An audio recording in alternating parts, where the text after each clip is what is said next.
Bulletin का आगाज करेंगे इस अहम और अफसोसनाक खबर से। तुर्किया और शाम में जल्जले ने तबाही मचा दी है। जल्जले से सैकड़ों अफराद जाम बहक हो चुके हैं। कई इमारतें मलबे का ढेर बन चुकी हैं। जल्ता पेमा मरकज के मुताबिक जल्जले का मरकज तुर्किया के जनूब हरमान मारिस था। गहराई 19 किलोमीटर रिकॉर्ड की गई। जल्जले के झटके कब्रस, यूनान, ईरान, इराक और आर्मीनिया में भी महसूस किए गए। तुर्किया में जल्जले से अमवात में इजाफे का सिलसिला जारी है। मुख्तलिफ शहरों में अमवात की तादाद 284 तक पहुंच चुकी है और 2000 के करीब अफराद जख्मी होने की इत्तलात मौसूल हो रही हैं। 1500 से ज़ायद इमारतें मुनहदम हो चुकी हैं। मज़ीद सूरत हाल जानेंगे हमारे नुमाइंदे मोहम्मद रामिस से। रामिस, बताइएगा अब तक क्या तखमीना लगाया गया है जख्मियों के हवाले से, जाँ बहक अफराद के हवाले से? जी बिल्कुल। अब से चंद लम्हात पहले तुर्की के नायब सदर ने प्रेस कॉन्फ्रेंस करते हुए बताया कि अब तक की अदाद शुमार के मुताबिक, अब तक की रिपोर्ट्स के मुताबिक जो हलाकतें हैं वो 284 हो चुकी हैं, जबकि 1710 इमारतें मुनहदम हो चुकी हैं। इस सारी सूरत हाल के देखते हुए ये भी बताया गया है कि अब तक जल्जले के बाद 78 आफ्टर शॉक्स जो हैं उनको महसूस किया गया है, जिनमें से 5 जो हैं उनकी शिद्दत 6 से ज़्यादा थी और जबकि कई 5 की शिद्दत से ज़्यादा थे। इस सारी सूरत हाल को देखते हुए हुकूमत की जानिब से जो शहरी हैं उनको ये कहा गया है कि वो पुरानी इमारतें जो हैं उनको फौरी तौर पर खाली कर दें और करीबी स्कूल्स और हॉस्टल्स में शिफ्ट हो जाएं। ठीक है रामिस, हमें इमदादी कार्रवाइयों के बारे में भी अपडेट कीजिएगा। जी, इमदादी कार्रवाइयाँ जारी हैं क्योंकि इस ज़लज़ले के बाद तबाही जो है वो बहुत बड़े पैमाने पे हुई है। इससे तकरीबन 10 से ज़ायद तुर्की के शहर जो हैं वो मुतासिर हुए हैं। इसलिए इमदादी कार्रवाइयाँ जो वो हैं जारी हैं और उसमें अभी मज़ीद वक़्त लगेगा, लेकिन हर गुज़रते लम्हे के साथ ये हलाकतों और जो ज़ख्मी अफराद हैं इनकी तादाद बढ़ती जा रही है। ठीक है रामिस, जो लोग हैं जख्मी हैं इनको रेस्क्यू करके किन इलाकों में मुंतकिल किया जा रहा है? जख्मियों को जिसे कह सकते हैं कि रेस्क्यू करने के बाद हॉस्पिटल शिफ्ट किया जा रहा है, जबकि अब तक तुर्की के 3 शहरों में एयरपोर्ट्स को भी बंद कर दिया जा चुका है। वहां से मजीद कोई फ्लाइट जो हैं वो नहीं जा रही। 3 जो शहर हैं, हताए, अंतब और मराश, इनमें एयरपोर्ट्स भी बंद किए जा चुके हैं। अच्छा रामिस, तुर्किया में एक बड़ी तादाद पाकिस्तानियों की भी मुकीम है, जिनमें स्टूडेंट्स भी हैं बड़ी तादाद में, कुछ दीगर लोग भी हैं। उनके हवाले से हमें बताइएगा क्या कहा जा रहा है, कुछ इत्तलात हैं आप तक? तुर्की में मौजूद जो पाकिस्तानी कम्युनिटी है, पाकिस्तानी कम्युनिटी तुर्की में ज़्यादा जो है वो यूरोपियन साइड पे, और ये जो ज़लज़ला है इसने बेसिकली तुर्की की अनातोलियन जो इस्तांबुल की साइड है, एशियन साइड है, उसको इफेक्ट किया। वहाँ पे पाकिस्तानी कम्युनिटी की इतनी ज़्यादा कोई कंसंट्रेशन नहीं है, लेकिन वहाँ पे जो तुर्की के अपने शहरी हैं, जो वहाँ के सिटीजन हैं, वो ज़्यादा इससे मुतासर हों। अच्छा ठीक है, बहुत शुक्रिया मोहम्मद रामी साहब का। वज़ीर-ए-आज़म शहबाज शरीफ ने तुर्किया में जल्जले से होने वाले जानी नुकसान पर तुर्क हुकूमत और अवाम से इजहार ताज़ियत किया है। कहा है कि मुश्किल की इस घड़ी में आपके साथ खड़े हैं। पाकिस्तान एक बरादर इस्लामी मुल्क है, हर मुमकिन मदद इसकी की जाएगी। कुदरती आफात और मौसमियाती तब्दीलियों से तबाही किसी एक मुल्क या खित्ते तक महदूद नहीं रही। ये इंसानियत और कुराए अर्ज़ की बका का मामला है। साबिक सदर आसिफ अली जरदारी का इज़हार अफसोस, दुआ की कि अल्लाह पाक दुनिया को कुदरती आफात से महफूज रखे।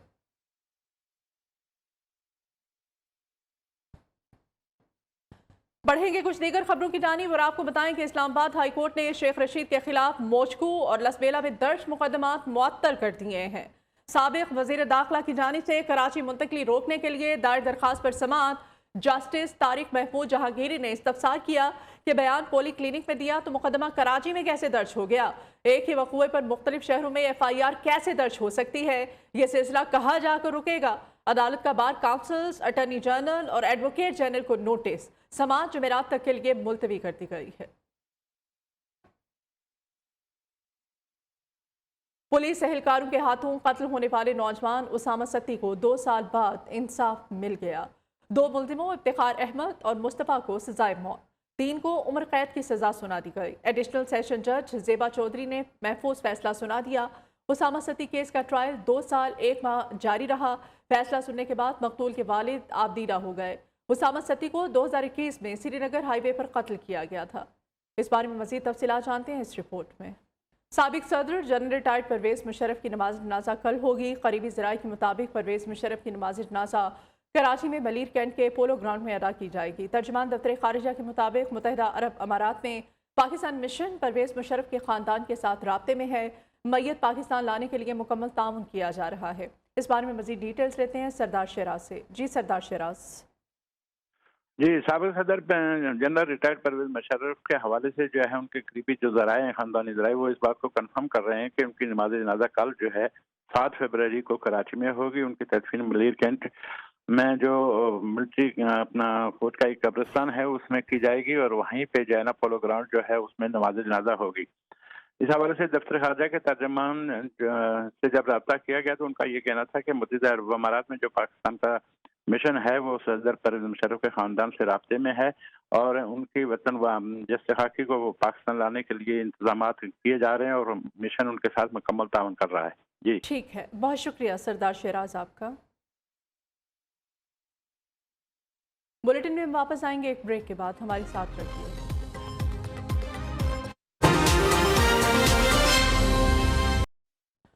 Welcome back. नवाज शरीफ को अकामा पर निकाला गया पीटीआई फॉरेन फंडिंग साफ शफाफ केस है, मगर अभी तक एहतसाब नहीं हो सका। ये नहीं हो सकता कि इमरान खान जुराइम करें और उनको छोड़ दिया जाए। मरियम नवाज की मुल्तान में गुफ्तगू, कहा अभी तो इंसाफ का अमल शुरू हुआ है, 2 दिन जेल में रहने के बाद ये रोने लग गए हैं। जेल भरो तहरीक का आगाज जमान पाक से किया जाए। पीटीआई ने किसी और की वजह से इलेक्शन जीते। महंगाई उस वक्त नून लीग पर बहुत बड़ा बोझ है, मजबूरी है कि IMF की शराइत मानना पड़ेगी। IMF कहता है कि पहले कीमतें बढ़ाएं फिर कर्ज दिया जाएगा। विफाकी वजीर शहरी रहमान कहती हैं कि आखिरी गेंद और आखिरी कार्ड की नाकामी के बाद इमरान खान ने जेल भरो तहरीक शुरू करने का ऐलान कर दिया है। इमरान खान ने खुद हर केस में जमानत कबल गिरफ्तारी ले रखी है। अगर जेल भरो तहरीक का ऐलान किया है तो जमानत क्यों ले रहे हैं? तहरीक की क़यादत इमरान खान को खुद करनी चाहिए। ये खुद जेल जाने से डरते हैं और कारकुनों को जेल जाने पर उकसा रहे हैं। उन्होंने सोचा था कि असम्बलियां तोड़ने और इस्तीफों के बाद मुल्क में अफरा तफरी और अदम यकीनी फैलेगी, मुल्क का कारोबार रुक जाएगा। अवाम ने उनके ज़ाती एहतजाज को मुस्तरद किया तो अब उन्होंने जेल भरो तहरीक का ऐलान कर दिया है। और मरियम औरंगजेब कहती हैं ये जेल भरो तहरीक नहीं, शर्म से डूब मरो तहरीक है। इस बयान से बड़ी तकलीफ हुई। पीटीआई रहनुमा शहबाज गिल कहते हैं मुझे केस में उलझाने का मकसद ये है कि इमरान खान का दिफा ना कर सकूं। कहा गया कि मैं रोया था, सांस के लिए मास्क मांग रहा था, मुझे अदालत लाने से पहले कोई इंजेक्शन लगा दिया गया था जिसकी वजह से मैं होश में नहीं था। लाहौर हाईकोर्ट ने शहबाज गिल की हिफाजती जमानत में 13 फरवरी तक तोसी कर दी है। और तहरीक इंसाफ के रहनुमा फरूख हबीब हुकूमत पर बरस पड़े। कहा नालायक आज़म शहबाज शरीफ ने पंजाब की 12 करोड़ आवाम के मुफ्त इलाज के लिए इमरान खान के शुरू करदा सेहत कार्ड के तसलसल की मंजूरी को रोक दिया है। उनके दिल में आम आदमी का एहसास नहीं, क्योंकि मरियम सफ्दर की छोटी सी सर्जरी बैरून मुल्क में होती है। नवाज शरीफ, शहबाज शरीफ और आसिफ जरदारी बैरून मुल्क से अपना इलाज कराते हैं। वापस आएंगे एक ब्रेक के बाद।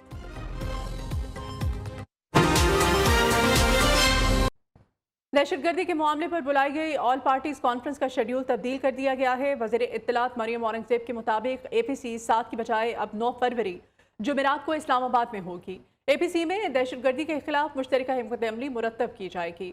नेशनल एक्शन प्लान पर नजरसानी होगी। और अभी आपको बताएं कि पाकिस्तान और IMF के दरमियान मुतादिद अमूर पर इख्तलाफात बरकरार हैं। तकनीकी सतह के मुज़ाकरात आज दोबारा शुरू होने जा रहे हैं। ज़राए कहते हैं कि मुज़ाकरात में माली खसारे के हुजम और पेट्रोलियम लेवी का डाटा शेयर किया जाएगा। पॉलिसी सतह के मुज़ाकरात एक रोज़ के लिए मुअख्खर कल से शुरू होने का इम्कान है।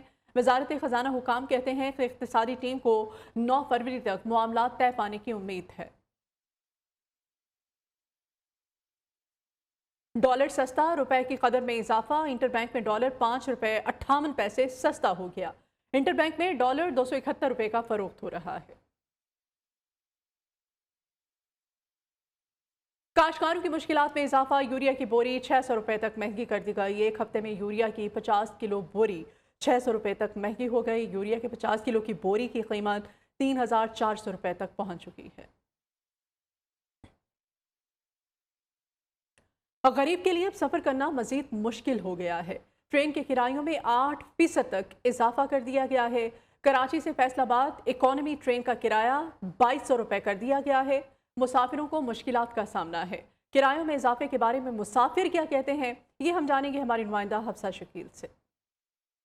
جی جناب، تو اس وقت میں موجود ہوں کینٹ اسٹیشن پہ، اور غریب کی سواری بھی اب غریب کی پہنچ سے کافی دور کر دی گئی ہے کہ ریلوے کے ٹرین کے کرایوں میں جو ہے وہ 8% اضافہ کر دیا گیا ہے۔ ڈیزل کی قیمت بڑھنے کے بعد حکام کی جانب سے یہ کہا گیا ہے کہ ڈیزل کی قیمت چونکہ بڑھ گئی ہے تو ریلوے کے کرایوں میں بھی اضافہ کر دیا گیا ہے 8%۔ میرے ساتھ اس وقت ایک شہری موجود ہیں، مسافر بھی موجود ہیں، ان سے بھی بات کرتے ہیں کہ کتنا فرق پڑا ہے اس اضافے کے بعد۔ کیا کہنا چاہیں گے، اس اضافے کے بعد کتنا فرق پڑا ہے؟ بہت سخت فرق پڑا ہے جو ہم لوگ برداشت نہیں کر سکتے، لیکن مجبوری ہے، ادھر ادھر سے مانگ کے جا رہے ہیں، آ رہے ہیں، مجبوری سے جا رہے ہیں۔ اور دوسری بات یہ ہے کہ یہ اپنے کرائے کے خرچے کیوں نہیں کم کرتے ہیں؟ ڈیزل پوری دنیا میں سستا ہو رہا ہے، پیٹرول ہر روز ٹی وی میں $2-3 گر رہا ہے، آپ کیوں نہیں سستا کرتے ہو؟ آپ ڈالر کو کیوں رکھا ہوا ہے؟ آگ لگاؤ ڈالر کو۔ اور دوسری بات یہ اپنے خرچے کیوں نہیں کم کرتے ہو؟ عمران خان آیا بولتا چور چور چور، میں ان کو پکڑوں گا، میں نارو نہیں دوں گا، وہ چلا گیا لوٹ پوٹ کے۔ ابھی تم آئے ہو چور چور چور، وہ سامنے تمہارا باپ بیٹھا ہوا، اس کو کیوں نہیں پوچھتے ہو؟ یہ بات ہے، ہم لوگ کا گلا کاٹتے ہو، شرم نہیں آتی ہے؟ جو گورنمنٹ کا ملازم ہے اس کو سب سہولتیں ملتی ہیں، لیکن نہیں ملتی ہے پرائیویٹ بندے کو، اس کا بیڑا غرق کیا ہوا تم لوگوں نے۔ جی جناب، تو عوام کا کافی زیادہ سخت رد عمل، ان کا یہ کہنا ہے کہ حکومت اپنے خرچے ختم کرے، عوام کے اوپر کافی زیادہ بوجھ ڈال دیا ہے مہنگائی کا، جس کی وجہ سے عوام جو ہے وہ کافی زیادہ پریشان نظر آ رہی ہے۔ جی اس بلیٹن سے اتنا ہی، آپ دیکھتے رہیے نیو نیوز۔